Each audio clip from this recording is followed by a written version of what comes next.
vale la pena repasar a lo largo del año. Siempre quiero yo acordarme y hacerles de acuerdo a cada uno de ustedes ciertas circunstancias, cosas en nuestras vidas que genera en nuestro interior una vida espiritual más viable ante los ojos del Señor. Y quiero hablar en esta mañana sobre un tópico que parecería que a veces los cristianos podemos decir, no, yo no tengo ese problema, y es sobre el perdón. A veces, hermanos amados, nosotros seguimos caminando en las cosas de Dios y puede ser, hermanos, que de una u otra manera no haya habido un perdón genuino a aquellas personas que algún día nos hicieron algún daño, o a aquellas personas que hicieron daño a nuestra familia. Y ese fermento en el interior de uno causa daño, hermano. Escúcheme bien esto. Cuando no hay perdón, es un fermento dañino, hermanos amados. No nos deja vivir en paz. Ata nuestras vidas. Qué maravilloso es saber que se ha llegado a un punto, hermanos, y poder decir, Señor, yo estoy totalmente limpio. Pero que no sea una expresión solamente cuando se puede decir, no, yo ya he perdonado a esa persona, no, yo no tengo ningún problema con esa persona, y tú sabes, Señor, que no tengo nada. No, no es así. Hay ocasiones, hermanos, que hablamos, pero en el interior de nuestras vidas no existe la suficiente armonía con el Señor para decir, yo he perdonado. Y en esta mañana, hermanos, yo quiero que todos salgamos de este lugar, si es que tenemos todavía ese problema, de que de corazón no hemos perdonado a X persona. Yo quiero, hermanos, que en esta mañana nos sane el Señor para que nosotros vivamos una vida mayor de libertad. Yo no puedo creer, hermanos, que nosotros siendo cristianos todavía tengamos algo en nuestro corazón por una persona que hizo cierta cosa. No, hermanos. Ahora, en nuestra vida ha habido fatalidades, vamos a decir así, por subrayar esa palabra, de que alguna ocasión alguien nos hizo daño, de que alguna ocasión en verdad nuestro corazón se puso de esta manera. Pero, hermanos amados, la sangre de Cristo tiene poder para lavarnos, hermanos. Amén. No hay cosa más maravillosa, hermanos, que el perdonar. Yo recuerdo, hermanos, si he compartido esto, vuelvo a compartir, porque estoy hablando del mismo tema. En mi primera conversión, hermanos, digamos, cuando recién el Señor me convirtió, ya 43 años atrás, yo no le aceptaba para nada a mi suegra, hermanos. De verdad que hizo tantas cosas desde mi perspectiva que no le aceptaba para nada, hermanos. Entonces, en una ocasión hablaba yo con el pastor de la iglesia, de la primera iglesia que empecé. Y yo le digo, Pastor Alberto, hasta ahora me acuerdo el nombre, yo tengo un problema con mi suegra, no le puedo ni ver. Yo recién era convertido, es que no le puedo ni ver a mi suegra, porque ha hecho esto, esto, otro. Y sé lo que ella ha hecho a mi esposa, Me escuchaba este pastor y me dice, mira, Marco, si tú quieres ser bendecido, tienes que perdonar a tu suegra. Sí, ya le voy a perdonar, vamos a orar y le voy a perdonar, con unos epítetos feos para ella de mi parte. Y dice, no es así. ¿Sabes qué te voy a decir lo siguiente? ¿Qué vas a hacer? Si quieres de veras estar limpio en tu corazón, tú vas a comprar un ramo de flores, vas a golpear la puerta de ella y le vas a decir, suegra, lo quiero, tome estas flores y perdóneme. Pero ¿cómo voy a hacer eso? ¿Voy a comprar flores para una enemiga? No puede ser, pastor. No, yo no creo que voy a hacer eso. Y que le vaya a dar flores, me va a botar con la cara a las flores. No, muy difícil que haga eso. Bueno, Marco, tú quieres ser bendecido, empiezas recién en los caminos del Señor, te acabas de convertir ayer. Hay en tu corazón, yo puedo sentir en tu corazón, hay algo feo contra tu suegra, y así no puedes tú ser bendecido. ¿Quieres ser bendecido? Sin pensar jamás que algún día yo seré un pastor, un predicador. ¿Quieres ser bendecido? Entonces, Marco, haz hacer. Y si tú no quieres hacer, no lo hagas. Y punto, y sigue viviendo la vida como tú quieres. Bueno, digo, ¿qué hago, Señor? Si compro las flores, quizás yo me voy allá, abre la puerta y me da en la cara con las flores. Bueno, voy a evitar eso, no voy a comprar las flores. Voy solito yo. Entonces la quedo mirando a la suegra, le digo, buenos días, suegra, vengo a saludarle y a decirle que le quiero y que me perdone de todo. Ella me queda mirando, estábamos en la puerta donde ella vivía, sale y me abraza y empieza a llorar.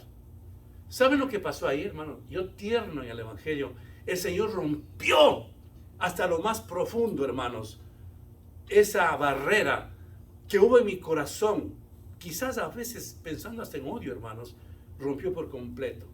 Y a lo largo de mis décadas, hermanos, de vida, aunque ella no haya estado con nosotros, yo me he llevado muy bien con mi suegra. Y aunque yo no fui a su funeral, yo estaba totalmente limpio ante los ojos del Señor, porque amaba a mi suegra. Y nunca más seguí con mi corazón de aborrecerlo, de despreciarlo y peor aún, de no perdonarlo, las cosas que yo sabía había hecho.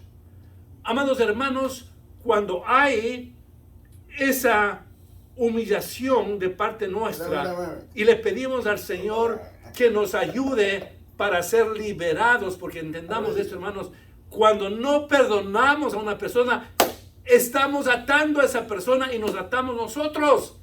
Y podemos decir, no tengo ningún problema, yo ya he olvidado eso, ya pasó en mi niñez, en mi adolescencia, en mi juventud, ese problema ya no tengo. Mentira, hermanos.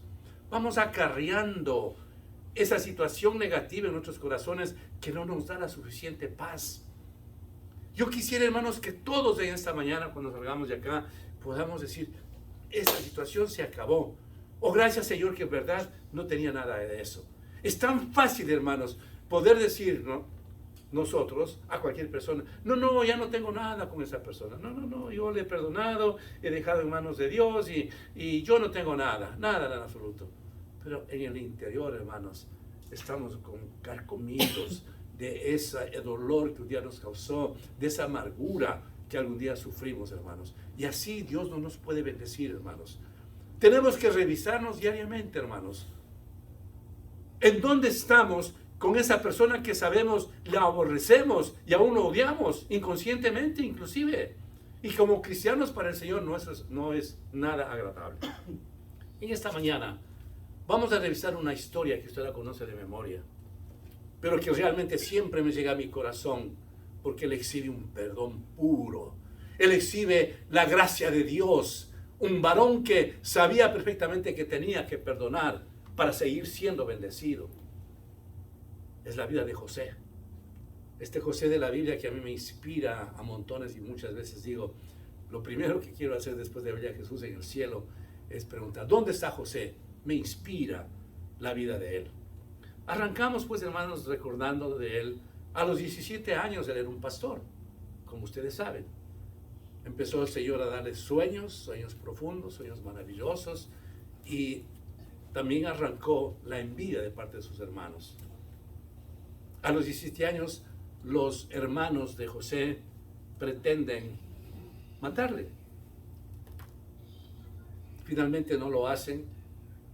Pasa por ahí una tribu de los ismaelitas y le venden por 20 monedas. Piensen un momento, hermanos. 17 años. En esa alegría que tiene ese joven de 17 años, hermanos. Que estar junto a papá y a mamá, aunque ya van creciendo, ya van independizándose, pero siempre están ellos pensando en la protección de su papá, de su mamá, que van a su casa.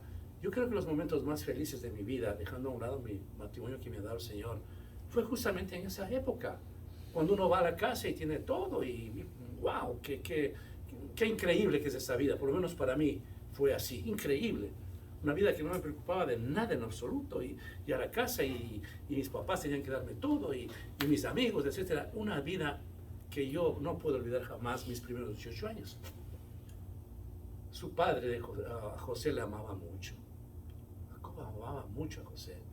Y 17 años, él se siente que va a un país ajeno. Va rumbo a Egipto. Una cultura diferente. Un idioma diferente. Dejaba de ver a su papá que le tejió esa ropa para ponerse, ese poncho, como quiera llamárselo. Ya no le ve más. Y de la noche a la mañana se encuentra en la soledad. Pero dice en Génesis capítulo 39, pero Jehová estaba con José. Es vendido por segunda vez, hermanos, como si fuera un animal. Claro, en ese entonces a los esclavos se les vendía. Pero por segunda vez se les vendido a Potifar. La gracia de Dios. Lo venden. Imagínense ustedes, hermanos, joven de 17 años, los hermanos le venden, llega a Egipto, y en Egipto es vendido por segunda vez a una persona. ¿Qué es esto? Soy un animal, soy un criminal, soy un esclavo. ¿Qué he hecho? Si él era un hombre libre cuando estaba con papá. Va donde Potifar, y este joven, hermanos, tan vertical en las cosas de Dios, empieza a servir a Potifar y a su familia con toda verticalidad. La mujer de Potifar empieza a codiciarle a José. Dice la palabra del Señor que era muy guapo, muy puesto, José. Empieza la mujer de Potifar a codiciarle a él, a querer acostarse con él. Un jovencito. Hubiera dicho él, bueno, esa es mi oportunidad, ¿no? Estoy viviendo en este palacio, el hombrecito está trabajando, Potifar, yo estoy con la reina de aquí, la ama de casa, y punto, le voy a complacer. No. Él sintió un temor a Dios increíble, hermanos, a esa edad. Y salió corriendo del pecado y no aceptó lo que aquella mujer quería proponerle, porque sabía perfectamente de que ese pecado se acababa todo. Figurémonos, escúchenme bien esto, figurémonos, hermanos, que él aceptaba el pecar con esta mujer, la esposa de Potifar. Se acababa toda su historia, se acababa toda su vida, se acababan todos los planes que Dios tenía con él. Ahí se acababa. Porque el pecado separa, el pecado destruye lo que Dios quiere hacer en nuestras vidas. Así es, Señor. El pecado acaba con la perspectiva grande que Dios tiene. El pecado acaba con los planes que Dios tiene para con nosotros, amados hermanos. Pero él dijo no al pecado. Por esa razón, por decir no al pecado, ¿a dónde va José? A la cárcel. Imagínense qué ironía de la vida.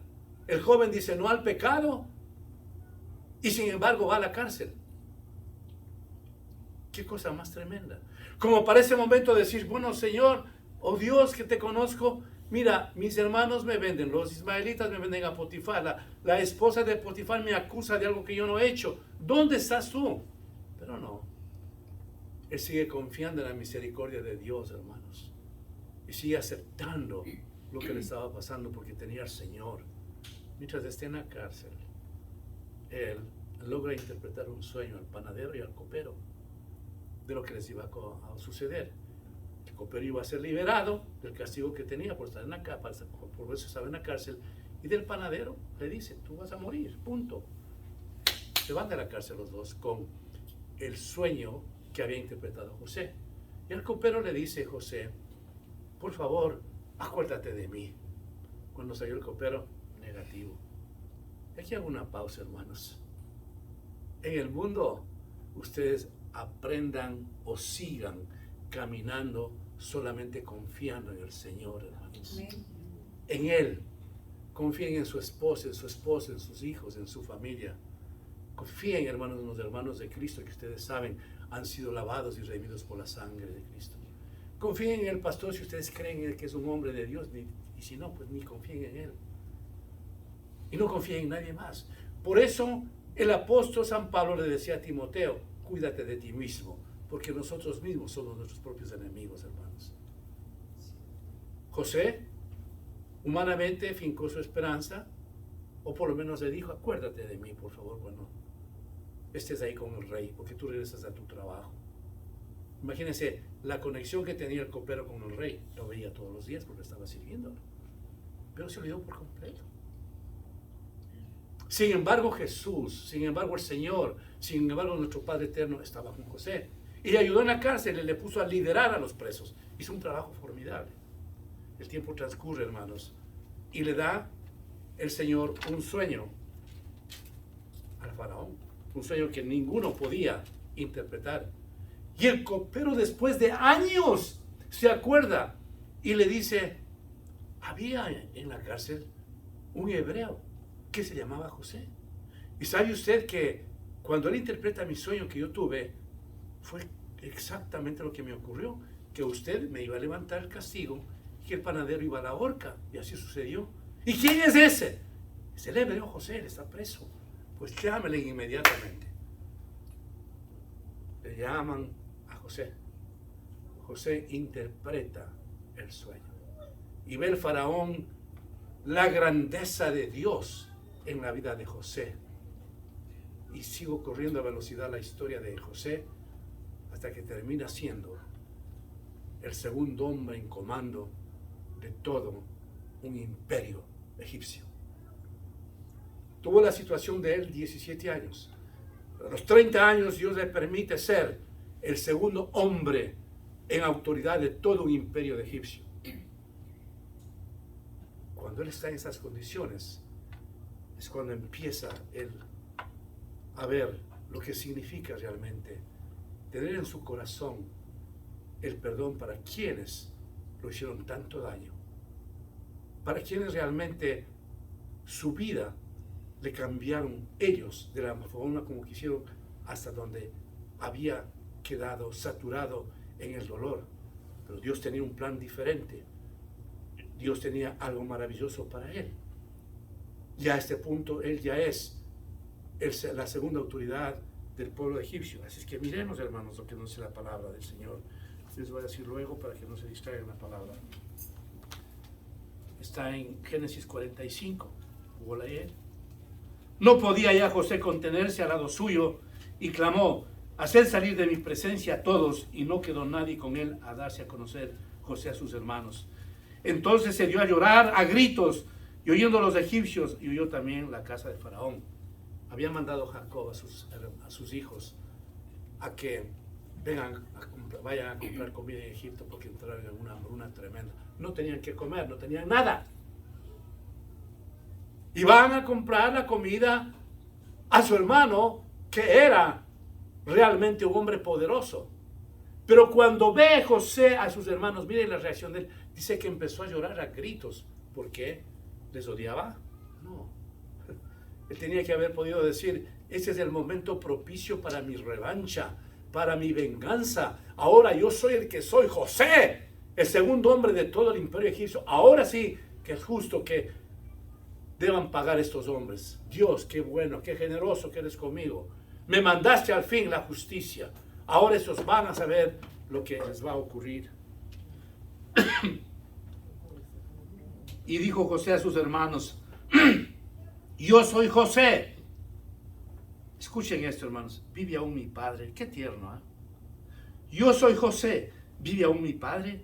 Y sus hermanos no pudieron responderlo porque estaban turbados delante de él. Entonces dijo José a sus hermanos: acercaos a mí. Y ellos se acercaron, y él les dijo: yo soy José, vuestro hermano, el que vendiste para Egipto. Amados hermanos, José tiene una postura tan tierna, tan maravillosa. Pregunta por su padre, a quien amaba mucho su padre, a él y él a su padre: ¿cómo está mi padre? Ni siquiera les preguntó a ellos: ¿y ustedes cómo están? Sino la primera expresión era: ¿cómo está mi padre? José sabía que había hambruna, que había hambre en toda la tierra. Pero su primera pregunta es: ¿cómo está mi padre? Miren ese amor de hijo. Él sabía que su padre lo amaba entrañablemente, pero quiere preguntarle: ¿cómo está mi padre? Cuando él menciona esta porción que nos habla la Biblia, hermanos, a mí me conmueve sencillamente por el corazón maravilloso de José, de acordarse de su papito, de su padre, quien le había criado, quien había estado junto a él. La palabra del Señor continúa y dice: ahora pues no entristezcáis, ni os pese de haberme vendido acá, porque para preservación de vida me envió Dios delante de vosotros. Pues ya ha habido 2 años de hambre en medio de la tierra, y aún quedan 5 años en los cuales ni habrá arada ni siega. Y Dios me envió delante de vosotros para preservaros posteridad sobre la tierra, para daros vida por medio de gran liberación. Así pues, no enviasteis acá vosotros, no me enviasteis acá vosotros, sino Dios, que me ha puesto por padre de Faraón y por señor de toda su casa y por gobernador en toda la tierra de Egipto. No está diciendo José, ustedes malos, ustedes perversos, no tuvieron ni siquiera un mínimo concepto de misericordia conmigo. Me vendieron, me botaron, me mandaron para un país que no conocía. Él exhibe la gracia, la misericordia de Dios. Lo que ustedes hicieron, lo hizo Dios, porque quería que yo venga acá para que ustedes tengan algo de comer y no se mueran del hambre. Era el momento propicio realmente para poder reclamarles, hermanos amados, a todos ellos, lo fatales que fueron, lo malos que fueron con su hermano. Era el momento de decirles de uno en uno las cosas como eran. Como muchas veces decía, es que uno de estos días le voy a decir a esa persona, si me encuentro cara a cara, esto, yo se lo voy a decir. No. Él exhibe un corazón de amor, de misericordia, dándole gracias al Señor, enalteciendo la gloria de Dios. No son ustedes los que me trajeron acá porque ustedes aceptaron eso. Fue Dios que me trajo acá para que este día yo les pueda dar a ustedes comida y regresen a sus hogares. Qué nobleza de parte de José. Amados hermanos, cuando en la vida de ustedes les pase alguna circunstancia, no echen la culpa a ABC persona, sino esperen en el Señor. Para que nosotros, hermanos, entendamos que el Señor está manejando nuestras vidas. Imagínense ustedes, si la persona A le causó tanto dolor a usted y sigue con eso, quiere decir que usted está siendo manejada por esa persona. Cuando los cristianos no debemos tomar ese asunto de esa manera, sino decir, Señor, tras de esto hay un plan que tú tienes conmigo. ¿Recuerdan, amados hermanos, cuando nuestro Señor Jesucristo resucitó y les fue a ver a sus discípulos cuando estaban pescando? La pesca que les dio el Señor tremenda. Y cuando se acerca les dijo, hijitos míos, ¿tenéis algo que comer? ¿Por qué no les puedo decir en ese momento, Pedro, ¿dónde estás? Tú me negaste 3 veces. No eres digno de ser mi discípulo y peor de estar en el trono de gracia, en el trono de Dios. Vete de aquí. Y así a todos los discípulos que lo dejaron. Pero no, hijitos míos, tienen algo que comer. Exhiben en nuestro Señor Jesucristo ese amor. Para Él no había una milésima de no querer perdonar. José entiende, hermanos, de que ese no era el momento de reclamar nada, en lo absoluto nada, a sus hermanos, sino más bien decirles que Dios se ha glorificado en su vida. Hoy soy el segundo en comando de este pueblo tan poderoso como en Egipto en esos tiempos. Fue para preservar la vida de ustedes, porque si es que yo me quedaba quizás allá con mi padre y con ustedes, no teníamos que comer y no tendrían lo que les voy a dar hoy. Amados hermanos, cuando nosotros reconocemos los planes de Dios, independientemente de las cosas que nos hagan la gente, y nos ponemos en manos de Él, el Señor da un giro absolutamente total. Por ejemplo, le botaron de su trabajo, usted estaba trabajando muy bien, y las injusticias de la vida le botan del trabajo. Le afecta a uno, por supuesto, y ahora a mi familia y todo. Pero más tarde el Señor da una curva y le lleva a bendecirle, para que se cumpla lo que dice en Romanos 8:28, que todas las cosas nos ayudan a bien. Amén. Todas las cosas. Cuando entendemos, amados hermanos, que estos giros drásticos que permite el Señor en nuestras vidas es para bien, tenemos que estar quietos y pacientes. Y mirando, hermanos, que cuando el Señor viene a darnos la bendición, Él quiere vernos limpios, puros, de aquellas cosas que nos hicieron, de aquella situación que nos ha raptado el enemigo en nuestros corazones para mantenernos así, por no haber perdonado. José tenía a ese punto un corazón limpio, hermanos. Él no escuchó ese momento de parte de los hermanos, José, perdóname. No. Él quiso exhibir el amor de Dios en su vida. Él quiso hacerles entender que Dios tenía ese plan perfecto que realizaba. Él no les quiso hacerles sentir mal en ningún momento, sino decirles lo que realmente había ocurrido en su vida. Pero José estaba ante los ojos de Dios extremadamente limpio del pecado, de odio, de rechazo. Él había hace rato de corazón haber perdonado a sus hermanos. Amado hermano, ¿cómo está su corazón en esta mañana? ¿Cómo está mi corazón? ¿Hay realmente algo que me está deteniendo, algo que me afecta? Algo que no me permite poder decir en esta mañana con toda verticalidad, yo estoy libre de aborrecer a una persona. Recordando, amados hermanos, que el Señor nos da unos 2 mandamientos maravillosos. Amarás al Señor tu Dios con todo tu corazón, con toda tu mente, con todas tus fuerzas y con toda tu alma. Y el segundo mandamiento que yo les dejo es, ama a tu prójimo como a ti mismo. Punto. Ahí se consolida toda la ley, todos los mandamientos. En 2, absolutamente en 2. Amarás a tu prójimo como a ti mismo. A esa persona que alguna vez nos hirió tanto, ¿de veras le amamos? Podemos decir, wow, estoy tan libre de esa situación que tengo, le amo a esa persona. Si usted, amado hermano, sigue acarreando en su corazón aquello que le ha perturbado por muchos años, hermanos amados, déjeme decirle, usted no va a tener nunca paz, podrá tener una paz a medias.